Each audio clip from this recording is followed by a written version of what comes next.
G'day. Did Oscar Piastri's controversial penalty at the Brazilian Grand Prix just seal the 2025 F1 Championship for Lando Norris?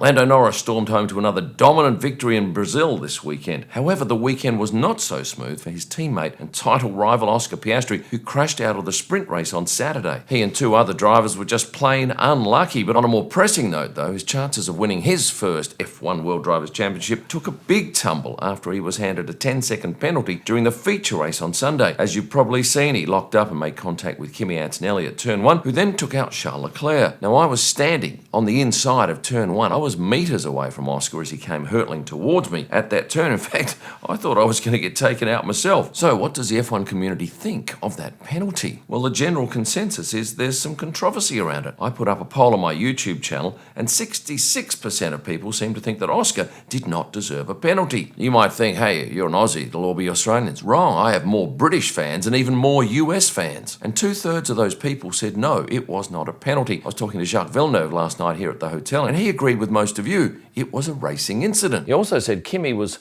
spatially unaware and put the blame back on him. You might have seen that Jamie Chadwick on TV thought that it certainly wasn't worth 10 seconds. And Charles Leclerc, who was inconvenienced by all of this, he said too it might have been a little bit harsh on Oscar. Now, regardless of whether this penalty was just or not, it was handed out and it did impact Oscar's race and more importantly, his championship hopes. He now trails Lando by 24 points with just 3 races and 1 sprint race to go, which means even if Oscar wins every single race and Lando comes second for the rest of the year, Lando would still win. Oscar is now in the position where he needs some super performances if he's going to arrest that championship from Lando's grasp. And he'll need Lando Norris to have some bad luck. And remember, if Lando's lead is more than 25 points after the Qatar Grand Prix, then Oscar's fight comes to an early end and Lando will become the 35th driver to win an F1 championship. This is motorsport though, and anything is possible. So while it might seem unlikely that Oscar will bounce back, you can't count him out yet and the lead could swing in just 1 race. But first,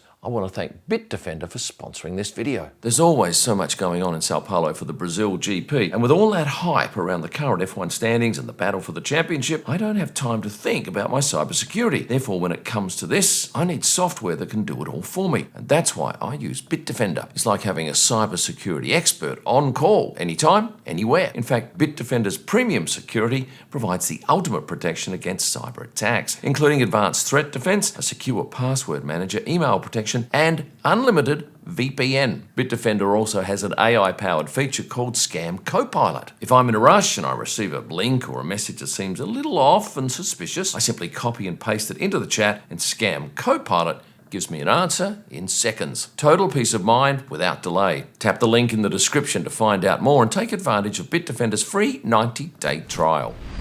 And on an interesting note, Oscar Piastri has a sponsorship with a mob called Grilled. They do hamburgers in Australia, pretty good hamburgers. And they ran a promotion that every time Oscar finished on the podium, everyone could get a free hamburger. Now that drove a lot of traffic to their stores when he ended up being on the podium. But he hasn't been on the podium for a number of weeks and their time with him is running out. But now they've changed that promotion to when he finishes a race, you get a free hamburger if you're in Australia. That's an unusual strategy, one I've never heard of before. In short, I think that decision has cost us a super ending to the 2025 F1 World Drivers' Championship. And while there are many Oscar fans bitterly disappointed by it, there are many Lando fans who were thrilled. I don't think too many of them, though, were at the Brazilian GP because there was certainly boos from the crowd for Lando, both on the podium, like in Mexico, but also when the drivers were being announced in the pre-race video that plays. When his name came up, once again, big boos. He went on to talk about it later, saying he doesn't take much notice of what's going on out there with the fans. The negative stuff, he's put that behind him. He's a lot stronger mentally now. And I talked to his manager the other day, and one of the things that came out of that chat was that Lando is making better decisions in his life and across motorsport. And he seems to be a lot happier and more grounded at the present moment. And good luck to him too, because he's driving well. And while Lando was getting plenty of boos, the opposite for Nico Hülkenberg. He was getting cheers and in fact returned the love back to the crowd after the race when he was being weighed. Why was he getting so much love? Well, he's taking Gabriel under his wing and he's been nurturing the young Brazilian, much to the delight of that local crowd.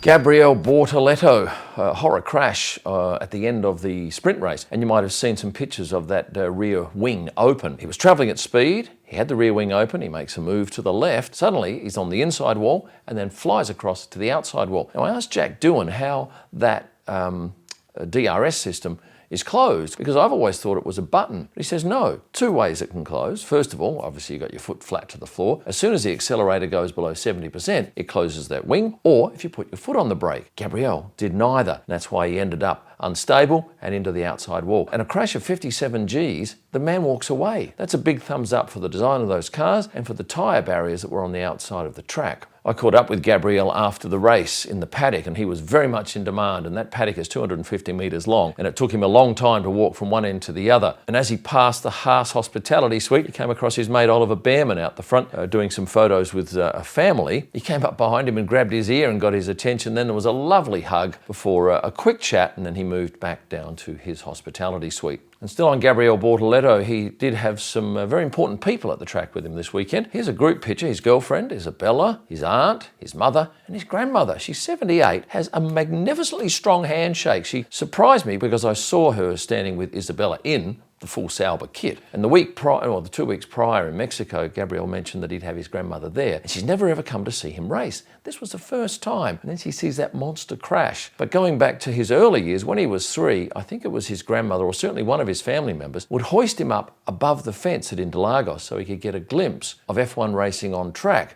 And today, he's now the attention for those young kids who are being hoisted up over the fence, for them to get a glimpse of it. I don't think you guys at home actually ever see vision of the drivers' parade, certainly not live. Normally it's drivers on the back of that flatbed truck going around the track, all talking to themselves, occasionally waving to the fans, and it's not very good interaction. So it was a thrill to see all of the drivers in these little mini cars. And I got a heads up on Friday because I found this little car parked in one of the garages. And come race day, it was sensational. All the drivers were enthusiastic.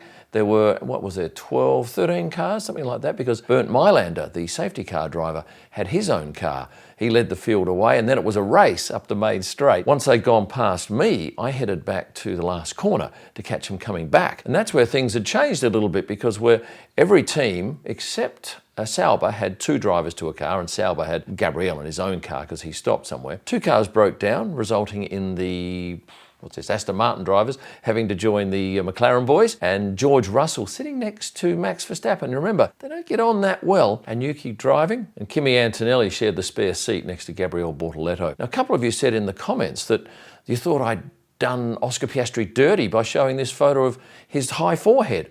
He has a high forehead. Everyone got that same photo. He's going into the wind. It was like that the whole trip. So any photo you've seen of Oscar in the driver's parade, he's going to look like this. Is he worried?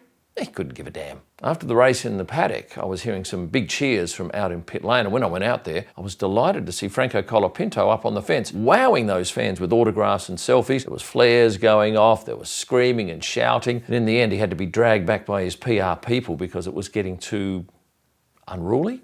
No, not the word. Hectic, perhaps, is a better word. And have a look at the back of his undershirt. All of the writing is peeled off, and I said to the crew, what's happened there? And they said, it's just sweat. So those fireproof undershirts go from looking like this to this in the space of a few hours. I was talking to Toto Wolff here at the hotel the other day. He's wearing this watch, and I said, tell me about that. And he said, well, this is one of 100 made by IWC, their sponsor. And he said, this is my Toto Wolff watch. I asked him what made that watch special, and he said it had to withstand the enormous forces involved in him banging his fist on the bench in the garage when things go wrong in a race. Now, you probably saw that Sebastian Vettel was at the track promoting trees as a vital part of our ecology. And he got all the drivers down into the FIA garage with this special backdrop of the drawings that people had done throughout that race weekend. And this was the resultant picture. But I went and had a look at, well, not all the drivers, most of the drivers' tree pictures.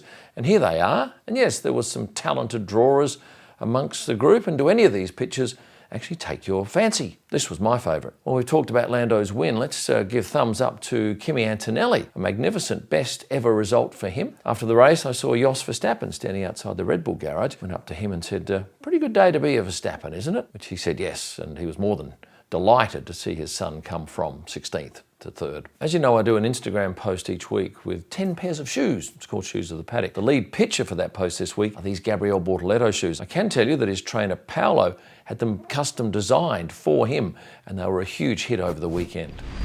A couple of final things. Track invasion. Fantastic, colourful, enthusiastic people, and they hung around for a goodly long time, hoping to see a number of drivers, but certainly those that hung around for Colapinto were very happy.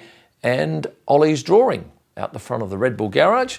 he had a Mini Ayrton Senna. We've come to the end, so a quick thank you for those of you about to subscribe. Thumbs up.